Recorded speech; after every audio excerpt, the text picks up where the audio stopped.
Well guys, अगर आप एबीएफएम की तैयारी कर रहे हो तो लास्ट टाइम के एबीएफएम के क्वेश्चंस को देखते हुए एक ही चीज माइंड में आती है, मेरा तो खून खोल जाता है। और डेफिनेटली आनी भी चाहिए। बिल्कुल अंजना जी। हाँ। लेकिन फिर भी आईआईबीएफ एग्जाम्स कंडक्ट करवा रहा है और आप सबसे गुजारिश है थोड़ी मर्यादा रखिए। तो इस वीडियो में हम बात करने वाले हैं एबीएफएम के मॉड्यूल डी से रिलेटेड एक इंपॉर्टेंट टॉपिक के बारे में, जो की है एसपीएसी यानी कि स्पेशल पर्पस एक्विजिशन कंपनी, जिसको ब्लैंक चेक कंपनी भी कहा जाता है। तो इंपॉर्टेंट टॉपिक के बारे में इंपॉर्टेंट पॉइंट्स ही सिर्फ कवर करेंगे, पूरा चैप्टर एज सच लिख करके कवर नहीं करेंगे वर्ड वर्ड। एंड अगर वीडियो पसंद आता है तो वीडियो को लाइक जरूर कीजिए और शेयर जरूर कीजिए, क्योंकि मुझे क्रेडिट नहीं चाहिए। तो चलिए वीडियो को स्टार्ट करते हैं। हाँ। तो एसपीएसी का मतलब होता है स्पेशल पर्पस एक्विजिशन कंपनी, और एसपीएसी जो होती है एक ब्लैंक चेक कंपनी होती है जिसको स्पेशली बनाया जाता है किसी और कंपनी को एक्वायर करने के लिए। मान लीजिए यहां पर एक कंपनी है, आप इस कंपनी को एक्वायर करना चाहते हैं तो आप एक कंपनी बताना देंगे एबीसी कंपनी, जिसका मेन मकसद होगा इस कंपनी को एक्वायर करने का, और इसके लिए आप आईपीओ जारी करेंगे इस एसपीएसी यानी कि ब्लैंक कंपनी का। उसके थ्रू आपके पास पैसा आएगा, इस पैसे को आप रख देंगे एक ट्रस्ट के पास जो उस पैसे को बचा करके रखेगा, और 2 साल के अंदर अंदर आपको इस कंपनी को एक्वायर करना होता है। अगर आप 2 साल में भी एक्विजिशन नहीं कर पाते हैं तो आपको यह पैसा डिपॉजिटर्स को वापस करना पड़ेगा। जो इन्वेस्टर्स इस एसपीएसी में हो सकते हैं वो प्राइवेट इक्विटी फंड्स भी हो सकते हैं, वो जनरल पब्लिक भी हो सकती है, वो कोई सेलिब्रिटी भी हो सकती है। लेकिन मजे की बात यह है कि Indian regulatory framework blank cheque company यानी कि एसपीएसी को अलाउ नहीं करता। जब इस एसपीएसी को बनाया जाता है तो इन्वेस्टर्स के माइंड में एक ख्वाब होता है कि इस कंपनी को एक्वायर करने के लिए एसपीएसी को बनाया गया होगा, लेकिन एक्चुअल में उस कंपनी का नाम पहले नहीं बताया जाता जिसको एक्वायर करने के लिए एसपीएसी को बनाया जाता है। ये बाद में पता लगता है आपको, सिर्फ एस्टिमेशन होता है पहले कि इस कंपनी को एक्वायर करने के लिए एसपीएसी को बनाया गया है। और जब एसपीएसी एक्वायर कर लेती है कंपनी को, उसके केस में एसपीएसी ट्राई करती है कि किसी स्टॉक एक्सचेंज के ऊपर उसे लिस्ट कर दिया जाए। तो यहां तक क्लियर हो गया होगा अंजना जी? हाँ। चलिए अब इसके एडवांटेजेस के बारे में बात कर लेते हैं। तो सबसे पहला एडवांटेज है स्पीडियर एक्विजिशन। एसपीएसी का मर्जर है वो टिपिकली आपका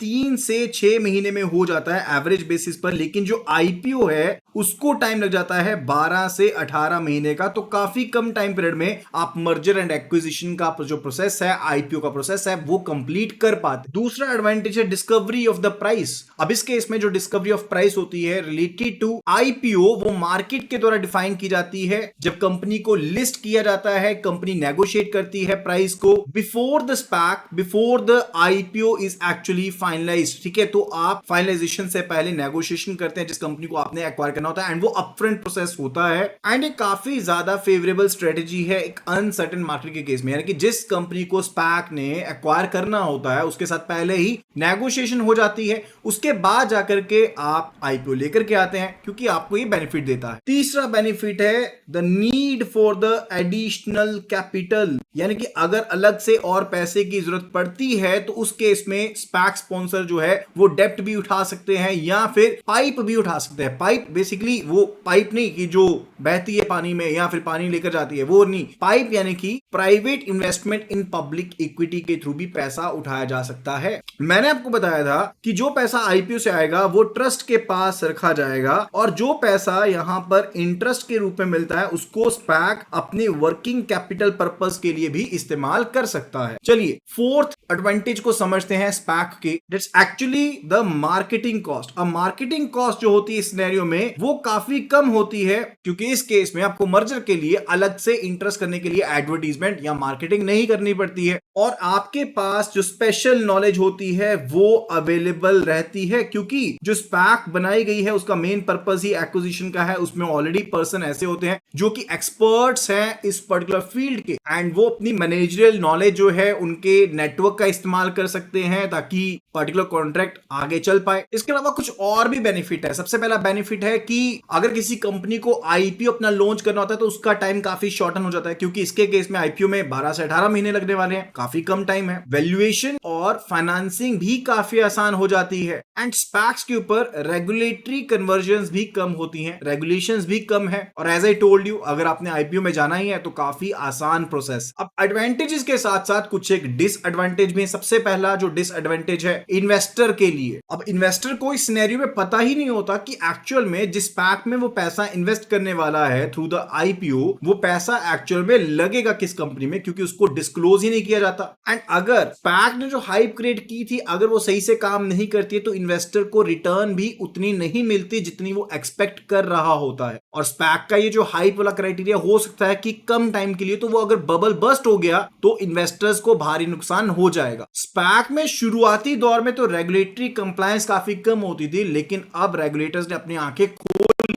इंडिया में ये अलाउड नहीं है, लेकिन बाहर की कंट्रीज में रेगुलेटर इस चीज को लेकर के काफी ज्यादा सतर्क हो गए हैं। तो लोगों में जो एक अट्रैक्शन थी स्पैक को लेकर के वो भी कम हो गई है। अगर शेयर होल्डिंग की बात करें तो स्पैक के जो स्पॉन्सर्स होते हैं, यानी कि जो प्रमोटर्स हैं, उनका 20% का स्टेक होता है मेंबर शेयर्स के थ्रू या फिर वारंट्स के थ्रू, जो वो बायबैक कर सकते हैं शेयर्स को उनके थ्रू। तो वो उसको डायल्यूट भी कर सकते हैं आगे जाकर के, तो इन्वेस्टर्स के लिए नुकसान हो सकता है। क्योंकि प्रमोटर अगर अपना शेयर निकाल लेगा तो डेफिनेटली उस टाइम पर निकालेगा जिस टाइम पर सबसे ज्यादा मुनाफा कमा रही है कम, और उसके बाद इन्वेस्टर्स को नुकसान हो सकता है। एंड एक क्वेश्चन जो लास्ट टाइम भी पूछा गया था, Anjana ji, do you know that question? हाँ, वो क्वेश्चन जो था वो पूछा गया था कि क्या अंडर राइटर प्रेजेंट होता है स्पैक के केस? तो आंसर है no, underwriter is not present, because SPAC already public limited company को टारगेट कर रहा है, तो उसमें अंडर राइटर की जरूरत ही नहीं है। अब कुछ एक बेसिक्स की बात कर लेते हैं स्पैक को लेकर। Let's have a look at. जब आईपीओ आप कर देते हो तो पैसा आप किसके पास ले जाओगे? ट्रस्ट के पास ले जाओगे, ट्रस्ट अकाउंट में रख दोगे। स्पैक जो होता है इसको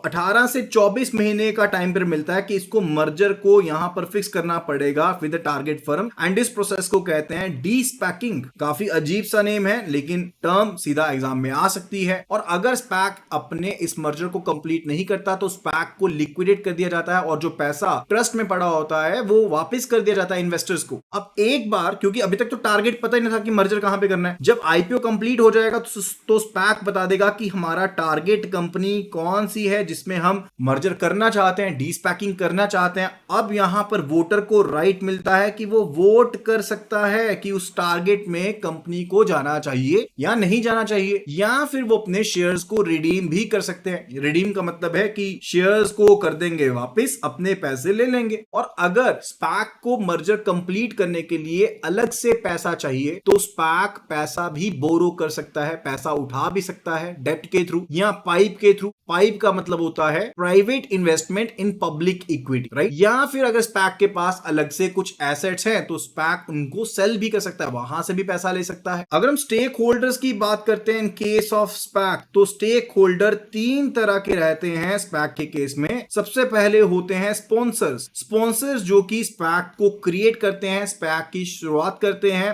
एंड जो भी पैसा ये डालेंगे ये नॉन रिफंडेबल फॉर्म में ये पैसा होता है, यानी कि जो पैसा इन्होंने पे करना है अटॉर्नीज को, अकाउंटेंट्स को कंपनी की शुरुआत करने के लिए, ये बेसिकली कॉस्ट ऑफ एक्विजिशन और cost of running the organisation होती है जो स्पॉन्सर के द्वारा दी जाती है। इसके अलावा होते हैं इन्वेस्टर्स जो आईपीओ के थ्रू पैसा डालते हैं स्पैक में, और तीसरे होते हैं टारगेट जहां पर अपनी कंपनी को मर्ज करना चाहते हो। तो आई होप कि स्पैक से रिलेटेड ये वीडियो आपको समझ में आई होगी। नहीं